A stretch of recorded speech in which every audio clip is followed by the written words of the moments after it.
अब राम मंदिर चढ़ावा चोरी का मुद्दा देखने को मिल रहा है। कई तरह के आरोप भी लगाए जा रहे हैं। उधर एसआईटी पूरे मामले को लेकर जांच कर रही है, लेकिन एक परिवार जो पूरी तरीके से राम भक्त है, जिन्होंने रामचरितमानस सोने का चढ़ावा वहां पर चढ़ाया, लेकिन अब वो कहाँ है, ये बड़ा सवाल परिवार के मन में है। इस वक्त हमारे साथ बातचीत के लिए मौजूद है पूर्व गृह सचिव एस लक्ष्मी नारायण।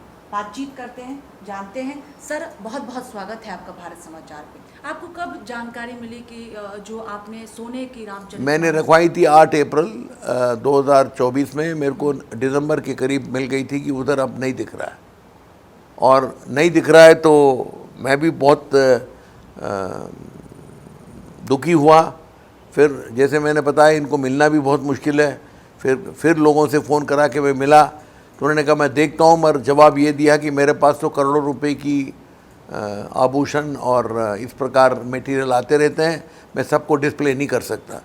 तो हमने कहा सर, किसी ने अगर आभूषण दे दिया, वो 2 दिन पहन के दूसरे दिन उसको रखवा के फिर पहनवा सकते हैं, मगर ये तो पूजा के लिए मैंने दिया था, ताकि इसके लोग इसकी पूजा भी हो और लोग दर्शन भी कर पाएँ। और आभूषण इसमें फ़र्क है, ये 1.25 कुंटल की मैंने रखवाई है। तो उन्होंने कहा ठीक है, ऐसे बहुत लोग मेरे को देते हैं। उसके बाद फिर जब ये नहीं माने तो फिर हमने फिर नृपेंद्र मिश्रा जी से हाथ जोड़ के वहाँ के। लेकिन आपको उम्मीद थी कि जब आप चंपत राय के पास जा रहे हैं तो आपको जवाब मिलेगा कि वो सोने की रामचरितमानस जो आपने, वो है कहाँ, ये तो नहीं मेरे को उन्होंने आज तक बताया।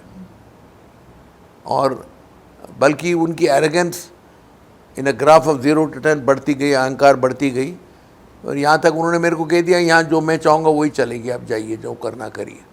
बहुत दुख हुआ चंपत राय के इस व्यवहार, बहुत ही दुख हुआ। इसीलिए तो मैं प्रयास करके कुछ आरएसएस कार्यकर्ताओं को पकड़ के मैं हैदराबाद गया। फिर उसके बाद आदरणीय मोहन भागवत जी से मिला। वो तो बहुत ही विनम्र तरीके से मेरे से मिले, प्यार से मिले। वो मेरा सराहना की, आप सनातन धर्म के लिए अच्छे काम कर रहे हैं, मेरे से जो होगा मैं करूँगा।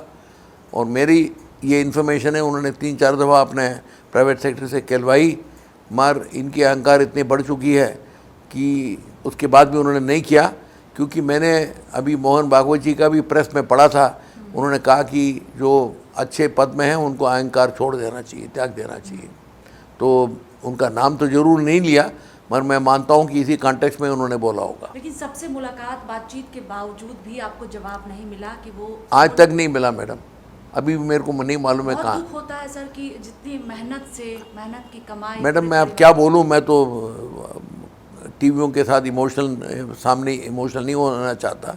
इकलौता बेटा अगर अपने माँ की जेवरात को मेल्ट करें और उसके बाद अपने बीवी का भी मेल्ट करें, ये मेल्ट तभी की जाती है जब भूखमरी की स्थिति में लोग होते हैं।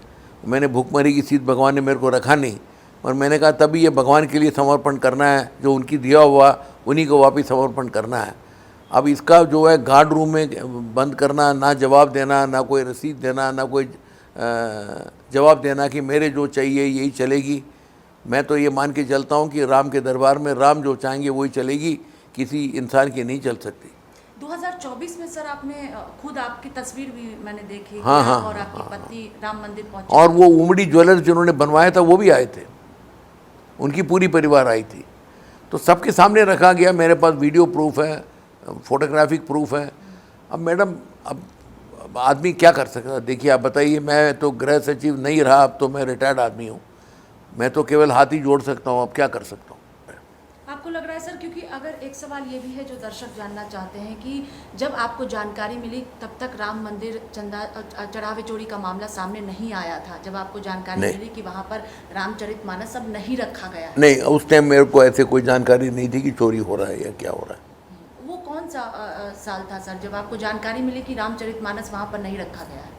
नहीं, मैंने बोला ना 2024 दिसंबर में, मैंने अप्रैल में रखवाया था। लगातार आप संपर्क में? 1 साल तो मैंने प्रयास करके मैं थक गया मैडम। और उसके बाद फिर मैंने होप ही छोड़ दिया था। जब आरएसएस चीफ के कहने के बाद भी कुछ नहीं हो रहा है तो मैं अब किसके पास पहुंच सकता हूं? तो फिर मैं रोज सुंदर, 2025 में ही मुलाकात भी हुई थी मोहन, हाँ जी। और उसके बाद जो आरएसएस लोग मेरे को उनके पास पहुंचे थे, कह रहे थे 3-4 दफ़ा रिमाइंड भी कर चुका है और हो जाएगी।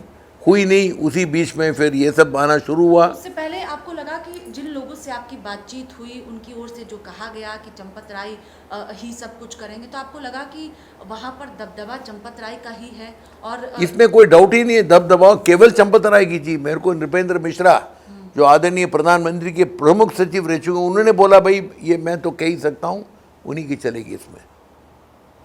फिर अचानक एक दिन खबर आती है कि राम मंदिर चढ़ावे में गबन किया जा रहा हाँ है, जी। तो आपको लगा कि वहीं पर जो मेरा मामला था, यानी जो आप लगातार सोने के रामचरितमानस को लेकर आपने फिर संपर्क साधा किसी से?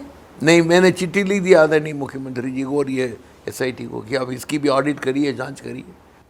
बहुत शुक्रिया सर बातचीत के लिए, Thank you. धन्यवाद। देखिए ये पूर्व गृह सचिव जिन्होंने सोने की रामचरितमानस बनवाई, वहाँ पर चढ़ाया, लेकिन अब वो कहाँ है रामचरितमानस, इस सवाल का जवाब अब तक नहीं मिला है। और लगातार कई तरह के सवाल उठ रहे हैं। पूरा परिवार राम भक्त है, रोज़ सुबह जो है वो रामायण पढ़ते हैं, जिससे जानकारी मिल जाए कि वो रामचरितमानस कहाँ है। बार बार बात करते हुए इमोशनल हो रहे हैं, आंखों में आंसू है, क्योंकि मेहनत की कमाई से वो सोने की रामचरितमानस बनवाई गई थी। नमस्ते।